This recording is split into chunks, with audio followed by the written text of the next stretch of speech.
51 more cards, we're willing to wait. Makapaghintay ng mga batang Maynila ng 3 taon. Nakapaghintay pa kami. Guys, nakabay mensahe po kayo sa mga supporters, mga sumuporta po sa inyo. Maraming salamat.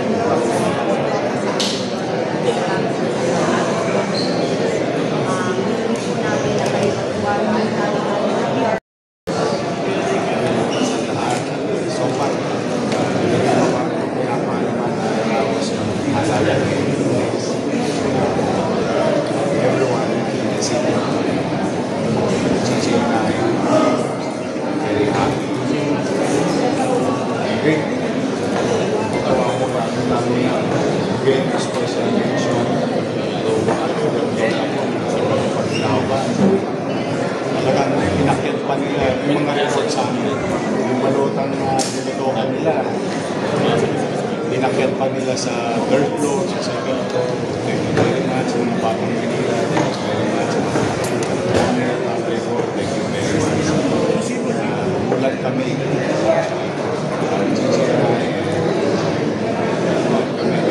Overwhelming. As far as 2:30 minutes, 2:30 a.m. officially 550,000 plus. Kuha naman ng 3%. For the meantime, I think we're advised by mag-recess sila.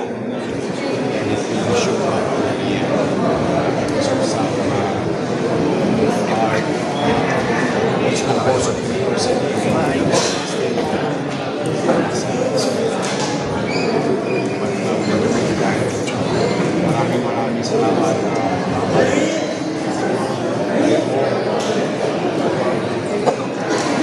Iayos natin.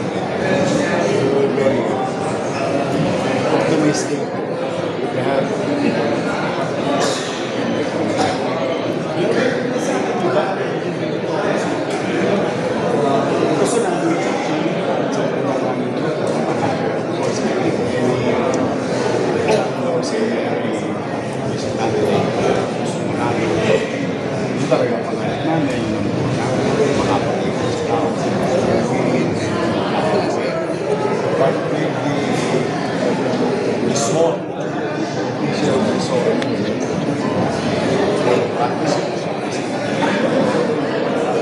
overwhelmed kami. Kaya salamat sa inyo sa ating mga batang Maynila. Nakakagulat.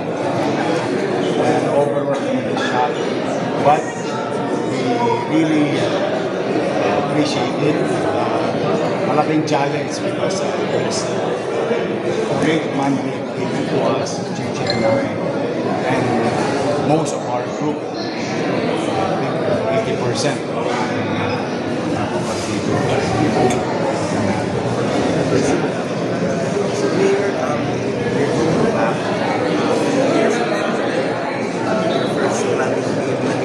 Ano ba yung aasahan na ng mga Manila sa after 3 years of I think one of the immediate reasons is the issue of basura, pagkatulog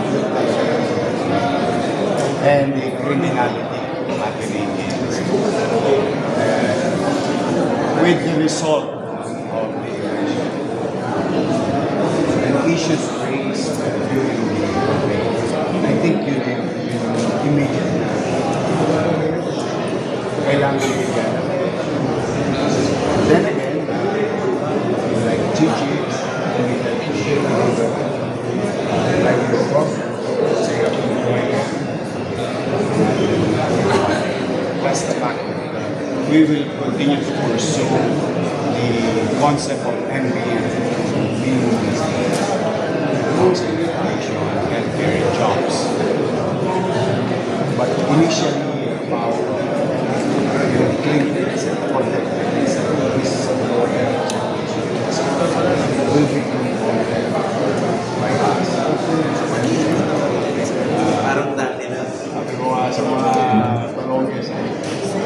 bago na kayo.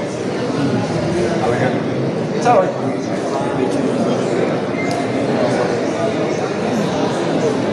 Pag ako nabibigyan ng pagkakataon, and that includes 3 hours. Oras din niya. Kaya mapupuyat kayo ulit. Yes, you're next.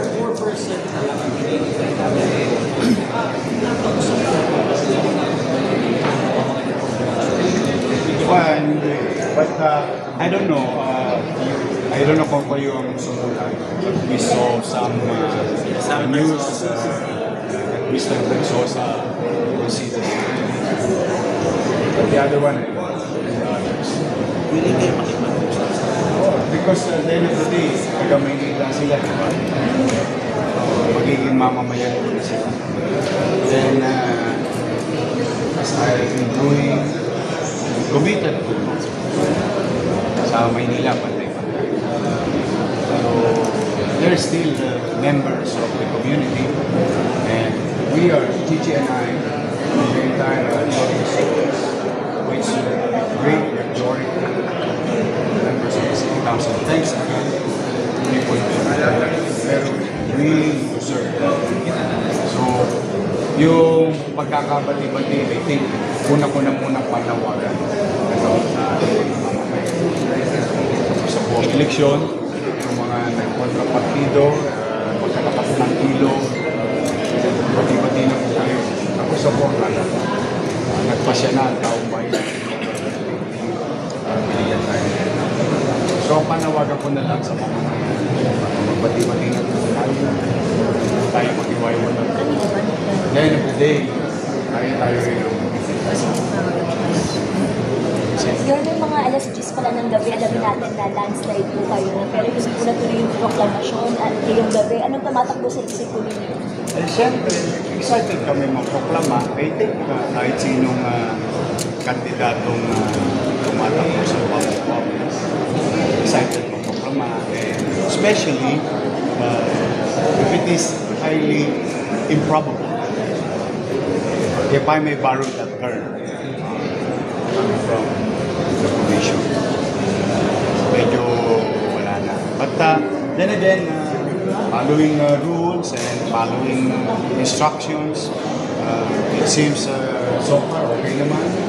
And being understanding of the situation, the physical, emotional, and psychological challenge to our BEIs and the teachers and all other individuals who participated in this election, the backbone of the democracy at the time.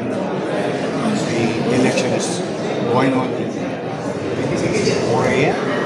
4 a.m. pa sila. We'll give them understanding. But honestly, straightforward, we're very excited to be public because nakakaingit yung Las Piñas, saka San Juan City ata. Munti, so 4 na city na sa Metro Manila. I hope we're next. Siguro yun lang muna masasabi. But for the meantime, kung ano ba naging pa siya ng City Board of Canvassers recess or rest sila waiting for 51 more cards. We're willing to wait. Nakapaghintay na mga batang Maynila ng 3 taon. Nakapaghintay pa kami. Vice po, nakapay mensahe po kayo sa mga supporters, mga sumuporta po sa inyo. Maraming salamat po sa hindi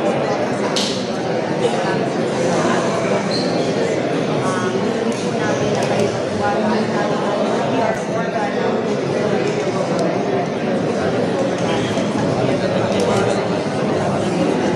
Maraming salamat.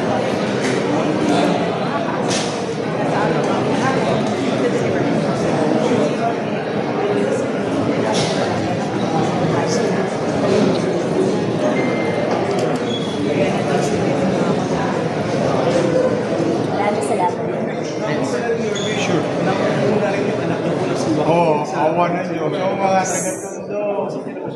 Oh, nandyan. Nandyan naman si Rocky. Bakit? Oo, gusto ko lang manalo siya eh. Pero Number one. overwhelming din yung tulong naman. Ayan, yan. Yan. Isalam nyo na. I-break in nyo na. Halika. Oo, para matuto siya kausapin kayo. Halika raw. Tatanungin ka raw nila. Congratulations for your win. Any advice that you got from your father pagdating sa governance at pagdating sa konsehal? Ang dati niyo, nagsimula din po bilang konsehal sa mga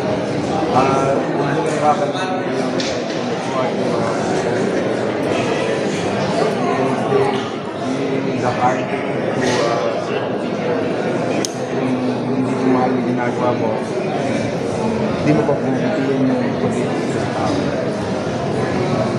Babahan ako ng mga camera. Masanay ka na.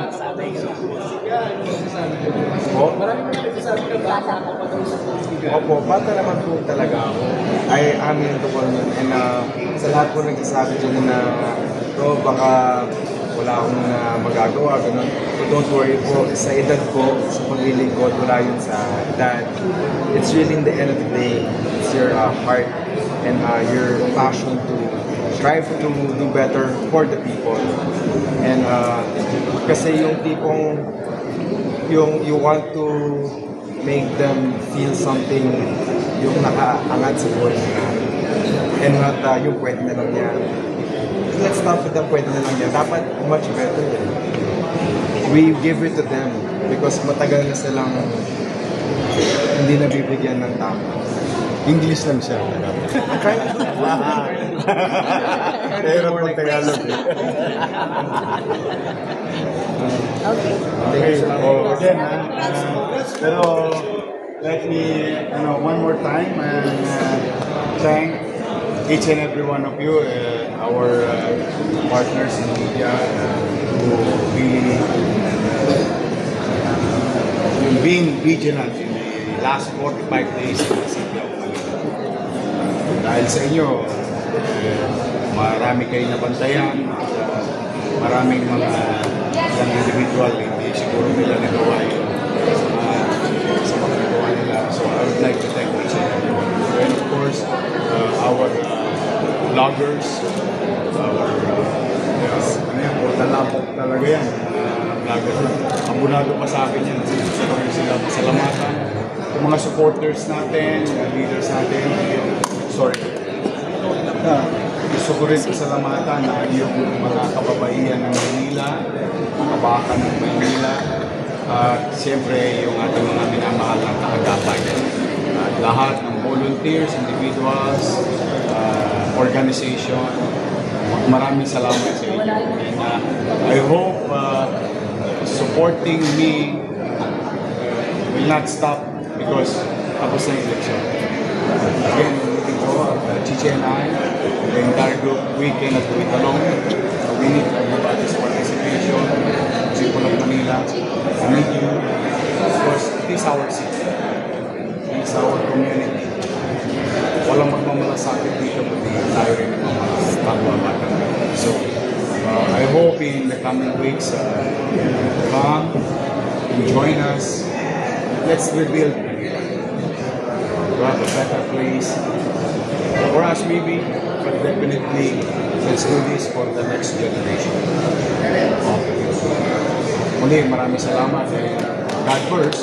God first.